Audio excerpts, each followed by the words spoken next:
வணக்கம். தினமலர்.com மாலை 4 மணி செய்திகள். முக்கிய நிகழ்வுகள். பிரதமர் மன்மோகன் சிங் பதவி விலக வலியுறுத்தல்.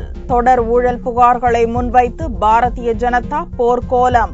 பார்லிமென்ட் 2வது நாளாக ஸ்தம்பிப்பு. நெடுஞ்சாலைகளில் மூடப்படாத டாஸ்மாக் கடைகள். தமிழக அரசு மீது நீதிமன்ற அவமதிப்பு வழக்கு. அவதூறு வழக்குகளை வாபஸ் பெற முதல்வர் ஜெயலலிதா மறுப்பு. நில அபகரிப்பு வழக்குகளில் பாரபட்சம் இல்லை என்று விளக்கம். விரிவான செய்திகள். நிலக்கரி சுரங்க ஊழல் புகார் உள்ளிட்ட பிரச்சினைகளை முன்வைத்து எதிர்க்கட்சிகளின் போர்க்கோலம் காரணமாக ஏற்பட்ட அமளியால் பார்லிமென்டின் இரு சபைகளும் 2வது நாளாக செவ்வாயன்று முடங்கியது. நிலக்கரி ஊழல் விவகாரத்தில் பிரதமர் மன்மோகன் சிங்கை ராஜினாமா செய்ய வலியுறுத்தி பாரதிய ஜனதா கட்சியினர் ஆவேச கோஷம் எழுப்பினர். இதேபோல திமுக, திரிணாமுல் காங்கிரஸ் கட்சியினரும் தங்கள் தரப்பு பிரச்சினைகளை எழுப்பி கோஷமிட்டனர். இதனால் லோக்சபா அடுத்தடுத்து ஒத்திவைக்கப்பட்டது. பகல் 12 மணிக்கு சபை கூடிய போதும் அமளி நீடித்ததால் மறுநாளுக்கு சபை ஒத்திவைக்கப்பட்டது. The House stand adjourned to meet on Thursday, the 25th April 2013 at 11 a.m. நிலக்கரி சுரங்க ஊழல் விவகாரத்தில் சிபிஐ தவறாக பயன்படுத்தப்பட்டது தொடர்பாக பாரதிய ஜனதா மற்றும் அதிமுகவும் 2G கூட்டுக்குழுவின் வரைவறிக்கை வெளியானது குறித்து திமுக உள்ளிட்ட கட்சிகளும் தொடர்ந்து கோஷங்கள் எழுப்பி அமளியில் ஈடுபட்டன.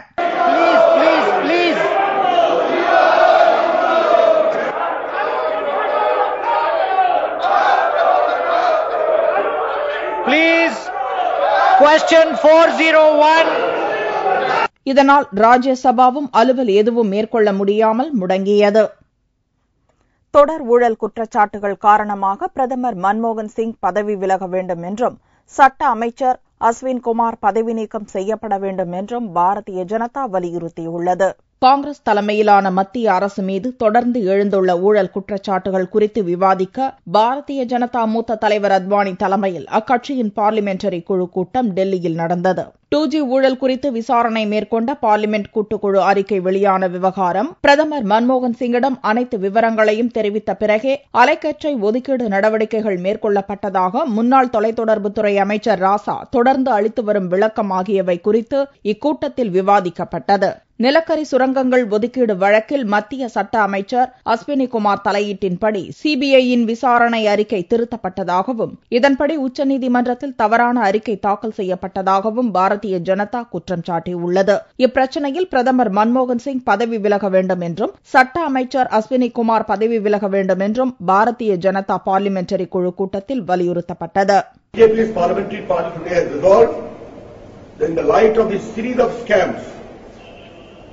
It is high time, and the brazen way in which the government has sought to suppress the truth from coming out. Dr. Manmohan Singh must resign, and the law minister, Mr. Ashwani Kumar, must be sacked. ஆனால் பாரதிய ஜனதாவின் கோரிக்கையை மத்திய அரசு நிராகரித்துள்ளது. மத்தியில் காங்கிரஸ் தலைமையிலான அரசு பொறுப்பேற்றது முதலிருந்தே இந்த கோரிக்கையை பாரதிய ஜனதா முன்வைத்து வருவதாக மத்திய பார்லிமெண்டரி விவகார அமைச்சர் கமல்நாத் குற்றம் சாட்டினார்.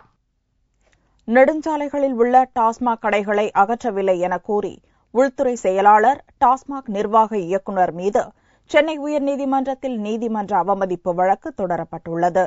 தேசிய நெடுஞ்சாலைகள் மற்றும் மாநில நெடுஞ்சாலைகளில் உள்ள டாஸ்மாக் மது கடைகளை மார்ச் 31ஆம் தேதிக்குள் அகற்ற வேண்டும் என தமிழக அரசுக்கு சென்னை உயர்நீதிமன்றம் உத்தரவிட்டிருந்தது. ஆனால் நீதிமன்றத்தின் உத்தரவுப்படி தேசிய மற்றும் மாநில நெடுஞ்சாலைகளில் பெரும்பாலான டாஸ்மாக் மதுபான கடைகள் இதுவரை அகற்றப்படவில்லை என்று கூறி தமிழக சமூக நீதி பேரவைக்கான வக்கீல் பாலு என்பவர் தமிழக உள்துறை செயலாளர் மற்றும் டாஸ்மாக் நிர்வாக இயக்குநர் மீது நீதிமன்ற அவமதிப்பு வழக்கு தொடர்ந்துள்ளார். இந்த மனுவை சென்னை உயர்நீதிமன்றம் விசாரணைக்கு ஏற்றுக்கொண்டுள்ளது.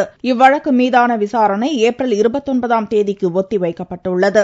இதற்கிடையே இது தொடர்பாக உச்சநீதிமன்றத்தில் தமிழக அரசு தரப்பில் தாக்கல் செய்யப்பட்டுள்ள அப்பீல் வழக்கில் நெடுஞ்சாலைகளில் உள்ள டாஸ்மாக் கடைகளை அகற்ற கூடுதல் அவகாசம் கோரி மனு தாக்கல் செய்யப்பட்டுள்ளது. இம்மனு நீதிபதிகள் RN லோதா, குரியன் ஜோசப் ஆகியோர் கொண்ட அமர்வு முன் விசாரணைக்கு வந்தது. அப்போது சென்னை உயர்நீதிமன்றத்தில் தமிழக அரசு மீது தாக்கல் செய்யப்பட்டுள்ள அவமதிப்பு வழக்குக்கு தடை விதிக்கவும் கோரிக்கை வைக்கப்பட்டது. இதை நிராகரித்த நீதிபதிகள் நெடுஞ்சாலைகளில் அகற்றப்பட்ட டாஸ்மாக் கடைகள் எத்தனை என்றும் அவற்றை அகற்றுவதில் என்ன சிக்கல் என்பது குறித்தும் ஏப்ரல் 30ஆம் தேதிக்குள் விளக்கம் அளிக்க தமிழக அரசுக்கு நோட்டீஸ் அனுப்ப உத்தரவிட்டனர். தமிழக அரசு தொடர்ந்த அவதூறு வழக்குகள் வாபஸ் பெறப்படாது என்று முதல்வர் ஜெயலலிதா திட்டவட்டமாக தெரிவித்துள்ளார். தமிழக சட்டசபையில் செவ்வாயன்று போலீஸ் மற்றும் தீயணைப்புத்துறை மானிய கோரிக்கை மீதான விவாதத்தை துவக்கி வைத்து தேமுதிக துணைத் தலைவர் பன்ருட்டி ராமச்சந்திரன் பேசினார். அப்போது தேமுதிக தலைவர் விஜயகாந்த், திமுக தலைவர் கருணாநிதி ஆகியோர் மீது தமிழக அரசு தொடர்ந்துள்ள அவதூறு வழக்குகளை குறிப்பிட்ட பன்ருட்டி ராமச்சந்திரன் அரசை விமர்சித்து பேசுவதால் அவதூறு வழக்குகள் தொடரப்படுவதாகவும் அவற்றை திரும்பப் பெற வேண்டும் என்றும் வலியுறுத்தினார். அதேபோல நில அபகரிப்பு வழக்கில் தேமுதிக எம்எல்ஏ அருண் சுப்பிரமணியம் கைது செய்யப்பட்டிருப்பது பற்றியும் பன்ருட்டி ராமச்சந்திரன் குறிப்பிட்டார். அப்போது குறுக்கிட்டு பேசிய முதல்வர் ஜெயலலிதா, அவதூறு வழக்குகளை வாபஸ் பெற்றால் அது தன்னையும் தனது அமைச்சர்களையும் அரசையும் பற்றி பேசிய அவதூறான கருத்துக்களை ஏற்றுக்கொண்டது போலாகிவிடும் என்றார். எனவே தன்னிடம் இதுபோன்ற கோரிக்கைகளை முன்வைப்பதை விட்டு சம்பந்தப்பட்டவர்களிடம் தனது அரசு குறித்து தவறான கருத்துக்களை பரப்ப வேண்டாம் என்று அறிவுறுத்துமாறு யோசனை கூறினார். நில அபகரிப்பு வழக்குகளை பொறுத்தவரை அதிமுகவினர் மீதும் நடவடிக்கைகள் எடுக்கப்பட்டுள்ளதை சுட்டிக்காட்டிய முதல்வர் ஜெயலலிதா, சட்டத்தின் முன் அனைவரும் சமமாக நடத்தப்படுவதாக கூறினார். மதுரை மீனாட்சியம்மன் திருக்கல்யாண வைபவம் செவ்வாய்க்கிழமையன்று கோலாகலமாக நடைபெற்றது. கடந்த 14ஆம் தேதி சித்திரை திருவிழா கொடியேற்றத்துடன் துவங்கியது. இதைத் தொடர்ந்து கடந்த 21ஆம் தேதி விருச்சக லக்கினத்தில் மீனாட்சி அம்மனுக்கு பட்டாபிஷேகமும் மறுநாள் திக் விஜயமும் நடைபெற்றது. முக்கிய நிகழ்ச்சியான மீனாட்சி அம்மன் திருக்கல்யாணம் செவ்வாய்க்கிழமையன்று காலை வெகு விமர்சையாக நடைபெற்றது. இதற்காக வடக்காடி வீதி, மேற்காடி வீதியில் உள்ள கல்யாண மண்டபம் வண்ண மலர்களால் அலங்கரிக்கப்பட்டிருந்தது. முன்னதாக திருப்பரங்குன்றத்திலிருந்து முருகப்பெருமான், தெய்வானை, பவள கனிவாய் பெருமாள் ஆகியோர் புறப்பட்டு மணமேடைக்கு வந்தனர். பின்னர் சிறப்பு அலங்காரத்தில் சொக்கநாதர் பிரியாவிடை மீனாட்சி மணமகன் மணமகளாக எழுந்தருளினர். இதையடுத்து சுவாமிகளின் பிரதிநிதிகளாக சிவாச்சாரியார்கள் இருவருக்கு கையில் காப்பு கட்டப்பட்டது. மணமக்களான சிவாச்சாரியார்கள் 2 பேரும் 3 முறை மாலை மாற்றிக்கொண்டனர். பின்னர் சொக்கர் மீனாட்சிக்கு கோவில் சார்பில் பட்டாடைகள் அணிவிக்கப்பட்டு யாகம் வளர்க்கப்பட்டு வேத மந்திரங்கள் முழங்கப்பட்டது. காலை 8:17 மணிக்கு மேல் 8:41 மணிக்குள் ரிஷப லக்கினத்தில் திருமாங்கல்யத்தை மணமக்களான சிவாச்சாரியார்கள் 3 முறை பக்தர்களிடம் காண்பித்து மீனாட்சியம்மன் கழுத்தில் திருமாங்கல்யம் அணிவித்தனர். அப்பொழுது அங்கு கூடியிருந்த பெண்கள் புதிதாக தாலி கட்டிக் கொண்டனர்.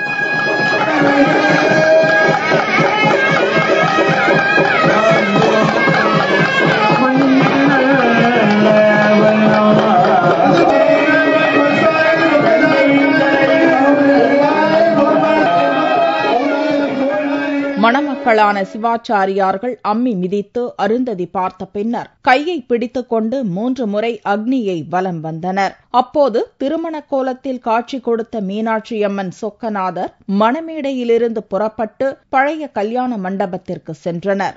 மீனாட்சியம்மன் திருக்கல்யாணத்தை பார்ப்பதற்காக தமிழகம் முழுவதிலிருந்தும் ஆயிரக்கணக்கான பக்தர்கள் இங்கு திரண்டிருந்தனர். திருக்கல்யாணங்கிறது வீட்டு கல்யாணத்தை விட இந்த ஊர்ல எல்லார் வீட்லயும் நடக்கக்கூடிய ஒரு கல்யாணமா நாங்க இதை நினைக்கிறோம். இதை பாக்குறதுக்கு 1000 கோடி கண்கள் வேணும்.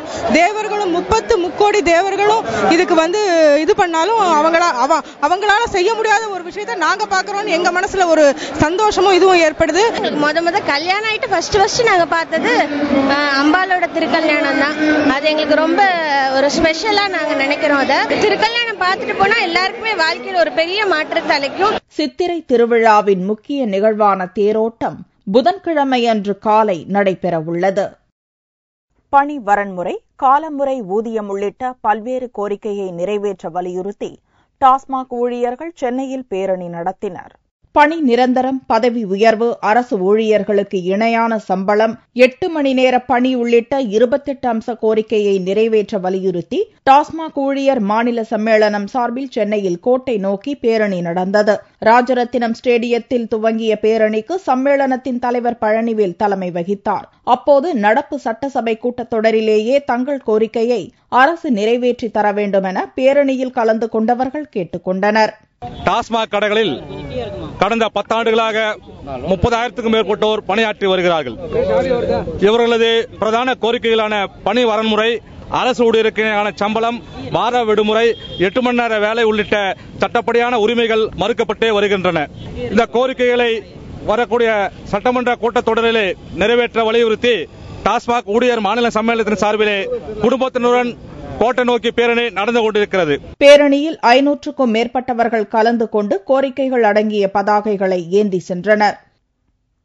நாமக்கல்லில் சட்டவிரோதமாக பதுக்கி வைக்கப்பட்டிருந்த 777 எரிவாயு சிலிண்டர்களை வருவாய்த்துறை அதிகாரிகள் கைப்பற்றினர். நாமக்கல் மாவட்டம் பரமத்தி வேலூரில் சட்டவிரோதமாக சமையல் எரிவாயு சிலிண்டர்கள் பதுக்கி வைக்கப்பட்டு விற்பனை செய்யப்பட்டு வருவதாக மாவட்ட கலெக்டர் அலுவலகத்திற்கு புகார் வந்தது. இந்த புகாரின் அடிப்படையில் திருச்செங்கோடு வருவாய் கோட்டாட்சியர், வருவாய்த்துறையினர் உட்பட அரசு அதிகாரிகள் தீவிர விசாரணை மேற்கொண்டனர். விசாரணையில் கரூர் சாலையில் உள்ள KBK ஏஜென்சிக்கு சொந்தமான இடத்தில் அனுமதியின்றி 777 சிலிண்டர்கள் பதுக்கி வைக்கப்பட்டிருந்தது தெரியவந்தது. அந்த சிலிண்டர்களை பறிமுதல் செய்த அதிகாரிகள் சிலிண்டர்கள் விநியோகம் செய்ய பயன்படுத்தப்பட்ட 3 லாரிகள் மற்றும் 1 மினி லாரியையும் கைப்பற்றினர். சிலிண்டர்கள் பதுக்கப்பட்ட சம்பவம் குறித்து உணவுப் பொருள் தடுப்பு போலீசார் வழக்கு பதிவு செய்து விசாரணை மேற்கொண்டுள்ளனர். பறிமுதல் செய்யப்பட்ட சிலிண்டர்கள் சேலம் உணவுப் பொருள் கடத்தல் தடுப்பு அதிகாரிகளிடம் ஒப்படைக்கப்பட்டது. காங்கிரஸ் கட்சியின் தேசிய மாணவர் அணியின் 5ஆம் கட்ட தேர்தல் சென்னையில் நடைபெற்றது.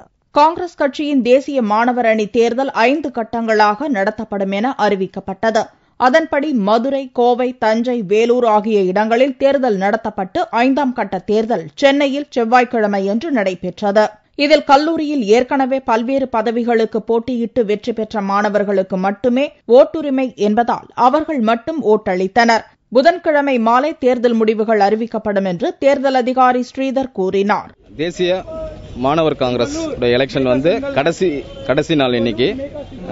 இது வரைக்கும் பாத்தீங்கன்னா மொத்தம் 5 கட்டமா இந்த எலெக்ஷன் நம்ம பிரிச்சிருக்கிறோம். 4 கட்டம் எலெக்ஷன் முடிஞ்சிருச்சு. இது 5வது கட்டம், கடைசி கட்டம் நம்ம எலெக்ஷன் நடத்திட்டு இருக்கிறோம். நம்ம இங்க இருக்கிற 6 டிஸ்ட்ரிக்ட் ரிசல்ட் நம்ம அனௌன்ஸ் பண்ணிடுவோம். மீதி இருக்கிற ஸ்டேட் எல்லா ரிசல்ட்டுமே நாளைக்கு தான் நம்ம ரிசல்ட் அனௌன்ஸ் பண்ணோம். இத்தேர்தலில் வெற்றி பெறுபவர்களுக்கு மாநில, மாவட்ட, தேசிய அளவில் பதவிகள் வழங்கப்படும். விழுப்புரத்தில் நடைபெற்ற போட்டியில் மிஸ் கூவாகம் பட்டத்தை சேலத்தைச் சேர்ந்த சங்கவி வென்றார். விழுப்புரம் மாவட்டத்தில் ஆண்டுதோறும் சித்திரை மாதம் நடைபெறும் கூவாகம் திருவிழாவில் பல்வேறு மாநிலங்களைச் சேர்ந்த திருநங்கைகள் கலந்து கொள்வார்கள். இந்த ஆண்டு 23 மற்றும் 24 ஆகிய தேதிகளில் நடைபெறும் விழாவிற்காக நாடு முழுவதிலிருந்தும் திருநங்கைகள் ஏராளமானோர் பங்கேற்றுள்ளனர். கூவாகம் திருவிழாவில் கலந்து கொண்ட திருநங்கைகளின் திறமைகளை வெளிப்படுத்துவதற்காக பல்வேறு போட்டிகள் நடத்தப்பட்டன. இதில் அழகு போட்டி, நடனப் போட்டி போன்றவற்றில் கலந்து கொண்டு அவர்கள் தங்களுடைய திறமைகளை வெளிப்படுத்தினர்.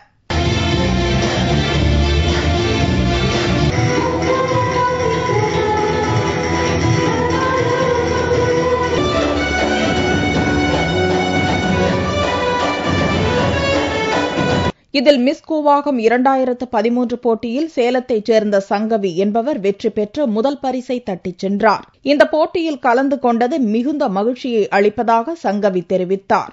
நான் போன வருஷம் ஸ்டேஜ் எனக்கு பிரைஸ் கிடைக்கல. இந்த வருஷம் நான் மிஸ் கூவாகமா தேர்ந்தெடுக்கப்பட்டிருக்கேன். ஃபர்ஸ்ட் பிரைஸ் வாங்கியிருக்கேன். எனக்கு ரொம்ப மகிழ்ச்சியா இருக்கு. இனி மேலும் மேலும் எங்க அரவணைங்க நல்லபடியா டான்ஸ், பாட்டு அண்ட் ஃபேஷன் ஷோ நிறைய நடத்தணும். ரொம்ப மிக்க மகிழ்ச்சியா இருக்கு. போட்டியில் வெற்றி பெற்றவர்களுக்கு மாவட்ட கலெக்டர் சம்பத், மாவட்ட போலீஸ் SP மனோகரன் ஆகியோர் பரிசுகளை வழங்கி பாராட்டு தெரிவித்தனர். கடந்த வாரம் முழுவதும் சரிந்து வந்த தங்கத்தின் விலை இந்த வார துவக்கத்திலிருந்தே உயர துவங்கியுள்ளது. செவ்வாய்க்கிழமையன்று சவரனுக்கு 120 ரூபாய் விலை அதிகரித்திருந்தது. ஒரு சவரன் தங்கம் 20,288 ரூபாய்க்கு விற்பனையானது. 1 கிராம் ஆபரண தங்கம் 2,536 ரூபாயாக இருந்தது. வெள்ளி கிராமுக்கு 20 காசுகள் குறைந்து 1 கிராம் 47 ரூபாய் 80 காசுகளுக்கு விற்பனையானது. பார்வெள்ளியின் விலை 44,675 ரூபாயாக இருந்தது. மின்வெட்டு பிரச்சினையை கருத்தில் கொண்டு கோவை ஆர்எஸ்புரம் ரத்தின விநாயகர் கோவிலில் சூரிய ஒளி மின் உற்பத்தி திட்டம் துவக்கப்பட்டுள்ளது. கோவையில் ஆர்எஸ்புரம் பகுதியில் உள்ள ரத்தின விநாயகர் கோவில் மிகவும் பிரசித்தி பெற்றது. 88 ஆண்டுகள் பழமை வாய்ந்த இக்கோவிலில் 25 வாட்ஸ் கொண்ட 108 டியூப் லைட்டுகள், 6 போக்கஸ் லைட்டுகள் மற்றும் மின்சாரத்தில் இயங்கும் இசைக்கருவிகள் உள்ளன. இந்நிலையில் கோவையில் நிலவும் பல மணி நேர மின்வெட்டால் கோவிலில் உள்ள கருவிகளை இயக்க முடியாத நிலை ஏற்பட்டுள்ளது. மின்வெட்டு பிரச்சினையை கருத்தில் கொண்டு கோவிலில் 7 லட்சம் ரூபாய் செலவில் சூரிய ஒளி மின் உற்பத்தி திட்டம் துவக்கப்பட்டுள்ளது. இதற்காக 3000 வாட் சோலார் பேனல்கள் கோவில் மேல்தளத்தில் நிறுவப்பட்டுள்ளன. மாதம் 7000 ரூபாய் வரை மின்கட்டணம் செலுத்தப்பட்டு வந்த நிலையில் சோலார் கருவி பொருத்தப்பட்டதன் மூலம் வரும் காலங்களில் மின்கட்டணம் குறையும் வாய்ப்பு உள்ளதாக கோவில் நிர்வாகிகள் தெரிவித்துள்ளனர். இங்க இது வரைக்கும் 7000 ரூபாய் அளவுக்கு கரண்ட் பில் வந்துட்டு இருக்குது. இங்க 3 kilo watt panel UPS 3 kilo watt panel போட்டிருக்கிறோம், 5 கிலோ வாட் யூபிஎஸ் போட்டிருக்கிறோம். இதனால மாசத்துக்கு தோராயமா 450 யூனிட் கரண்ட் ஜெனரேட் ஆகும்னு எதிர்பார்க்கிறோம். இது வரைக்கும் இது கோயிலுக்கு தேவையான அனைத்து கரண்ட்டுமே இதுல இருந்தே உபயோகப்படுத்திக்கிற மாதிரி இருக்கும். சூரிய ஒளி மின்சாரம் குறித்து பொதுமக்களிடம் விழிப்புணர்வு ஏற்படுத்தும் வகையில் கோவிலை முன்னிறுத்தி செயல்படுத்தியுள்ள இந்த திட்டத்தை பக்தர்கள் வரவேற்றுள்ளனர். மீண்டும் செய்திகள் இந்திய நேரப்படி இரவு 8 மணிக்கு. வணக்கம்.